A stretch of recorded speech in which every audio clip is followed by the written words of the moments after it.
राधे राधे आप सभी को स्वागत है आपकी अपने यूट्यूब चैनल देवासर क्लासेज में। दोस्तों आपके सामने में आज जीव विज्ञान का एक वायरल मॉडल पेपर लेके आया हूं और भैया मेरी गारंटी है कि इस मॉडल पेपर में जो क्वेश्चन पूछे गए हैं वो आपके लिए मोस्ट इंपॉर्टेंट है और गारंटी के साथ वो पेपर में देखने के लिए मिल जाएंगे। देखिए मैंने मॉडल पेपर के बहुत सारे फायदे बताए हैं। भैया मॉडल पेपर ऐसे ही नहीं बनाया जाता है, मॉडल पेपर में रिसर्च करके क्वेश्चन दिया जाता है जो आपके बोर्ड एग्जाम के लिए 19.19% इंपॉर्टेंट होता है, वो क्वेश्चन आपके लिए बनाया जाता है। ठीक है ना। तो इन क्वेश्चनों को छोड़ने की गलती बिल्कुल नहीं करना है और अभी के डेट में आप जितना ज्यादा मॉडल पेपर, जितना ज्यादा पेपर सॉल्व करोगे ना उतना आपके लिए इंपॉर्टेंट है। ठीक है ना।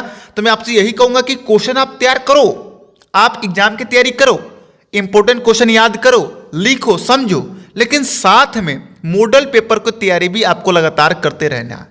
मॉडल पेपर भी आपको देखते रहना है, मॉडल पेपर भी समझते रहना है, उनको सॉल्व करते रहना है। आपके क्वेश्चन बैंक में पीछे भी मॉडल पेपर दिए होंगे तो उन्हें भी आपको समझना है, लेकिन यहाँ पर मैं जो मॉडल पेपर आपको इस चैनल पे बताऊंगा वो थोड़ा उससे हटके होगा और अलग होगा और ज़्यादा इंपॉर्टेंट होगा, तो उनको भी आपको तैयार करना है। ठीक है ना। देखिए ये जीव विज्ञान का मॉडल पेपर है, आपको पूर्णांक तो मालूम है, समय कितना मिलेगा ये मालूम ही है और ये निर्देशांक जो ये आपको मालूम ही है। ठीक है ना। हम डायरेक्ट आते हैं क्वेश्चन पर। सबसे पहले आपके पेपर में मालूम है कि एमसीक्यू क्वेश्चन यानी कि बहुविकल्पीय प्रश्न आपसे पूछा जाएगा।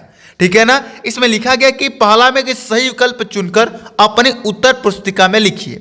पहला क्वेश्चन है कि अनिषेक जनन होता है मधुमक्खियों में या टर्की में, या दोनों, पहला और दूसरा दोनों में, या इनमें से कोई नहीं। तो भैया इसका तीसरा ऑप्शन सही हो जाएगा, मधुमक्खियों में और टर्की में, यानी कि दोनों, पहला और दूसरा दोनों में। ठीक है ना। चलिए देखिए यहां पर टेंशन मत लीजिए, मैं सारा क्वेश्चन सॉल्व कराऊंगा, ये नहीं कि एमसीक्यू ही करा रहा हूं, सारा क्वेश्चन कराऊंगा, टेंशन मत लीजिए। दूसरा क्वेश्चन है कि मानव में एबीओ रुधिर वर्गों के कितने जीनोटाइप संभव हैं, तो 6। ठीक है ना। तीसरा ऑप्शन सही हो जाएगा। और देखिए वायरल मॉडल पेपर या मॉडल पेपर से आपको ये मालूम चलता है कि जो आप तैयारी कर रहे हो उसकी लेवल क्या है। यदि आप इस मॉडल पेपर के अधिकांश क्वेश्चन तैयार कर ले रहे हो तो समझो कि आपकी तैयारी लेवल ठीक है। ठीक है ना। और ये जो मॉडल पेपर ये थोड़ा सा हार्ड बनाया गया है, याद रखना। ठीक है ना। नर्वस नहीं होना, यदि कोई क्वेश्चन आए तो टेंशन नहीं लेना है, बस उस क्वेश्चन को याद कर लेना है जो नहीं आ रहा है। ठीक है ना। बीटी जीव विष किस जीवाणु द्वारा उत्पादित होती है, तो बैसिलस यूरेनियजेंसिस। ठीक है ना। चलिए आगे ध्यान दीजिएगा।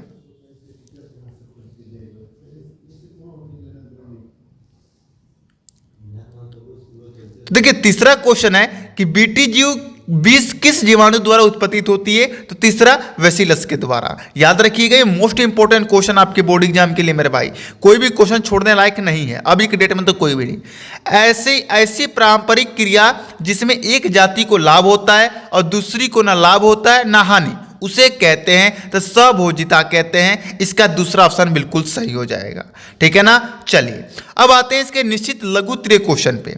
जैसे कि इसमें दूसरा का पहला क्वेश्चन है कि लीडिंग कोशिकाओं द्वारा संश्लेषित व स्रावित वृषण हार्मोन का नाम लिखिए, तो टेस्टोस्टेरोन इसका आंसर हो जाएगा। ठीक है ना। इसमें जो क्वेश्चन आपको याद नहीं होगा उस क्वेश्चन के साथ उसका आंसर भी आप लिख लीजिएगा। ठीक है ना। चलिए उस फ्रांसीसी प्रकृति विज्ञानी का नाम लिखिए जिन्होंने कहा था कि जीव रूपों का विकास अंगों के उपयोग व अनुप्रयोग के कारण हुआ है, तो जीन बैप्टिस्ट लेमार्क ने कहा था। इसका आंसर ये है। ठीक है ना। चलिए दो बीजों का नाम लिखिए जिसमें बीज के परिपक्व होने से पूर्व भ्रूण पोषण विकासशील भ्रूण द्वारा उपभोग कर लिया जाता है, तो मटर और मूंगफली। ठीक है ना। चलिए और इस मॉडल पेपर को मैं आपको टेलीग्राम पर दे दूंगा, टेलीग्राम पर आप सर्च कर सकते हैं देवासर क्लासेज और वहां पर ही आपको मॉडल पेपर दे दिया जाएगा। ठीक है ना। प्राकृतिक वर्ण का सिद्धांत किसने प्रतिपादित किया था, तो चार्ल्स डार्विन ने किया था। ठीक है ना। चलिए भारत सरकार द्वारा पर्यावरण अधिनियम कब पारित किया गया था, तो 1886 में किया गया था, याद रखिएगा। अब आते हैं भाई अति लघुत्तरीय प्रश्न पर जो कि मोस्ट इंपॉर्टेंट आपके पेपर में।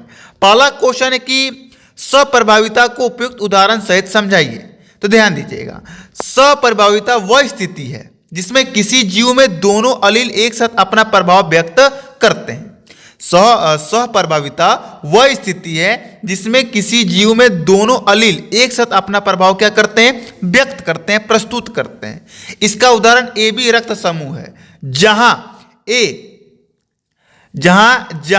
एक मिनट, जहां IA और IB अलील दोनों ही समान रूप से व्यक्त होते हैं और व्यक्ति का रक्त समूह AB होता है। ये आप एग्जाम्पल यहां पर, उदाहरण आप यहां पर दे सकते हैं। ठीक है ना। चलिए तीसरा का ख क्वेश्चन है कि प्राथमिक और द्वितीयक वाहित मल उपचार के बीच मुख्य अंतर क्या है, आपको बताना है। तो ध्यान दीजिए, प्राथमिक वाहित मल उपचार में गंदे पानी में बड़े ठोस कणों, बालू और तलछट को हटाने के लिए यांत्रिक प्रक्रिया का उपयोग किया जाता है, जबकि द्वितीयक वाहित मल उपचार में बैक्टीरिया और अन्य सूक्ष्म जीवों का उपयोग कर जैविक रूप से घुलनशील कार्बनिक पदार्थ को तोड़ा जाता है, जिससे जल और अधिक स्वच्छ किया जा सकता है। ठीक है ना, ये अंतर है। इसमें यांत्रिक क्रियाओं के द्वारा तलछट, बालू जैसे ठोस कणों को दूर किया जाता है, हटाने के लिए यांत्रिक प्रयोग किया जाता है। और इसमें क्या भैया, जल को और अधिक स्वस्थ किया जाता है, किसके द्वारा, सूक्ष्म जीवों का उपयोग करके जैविक रूप से घुलनशील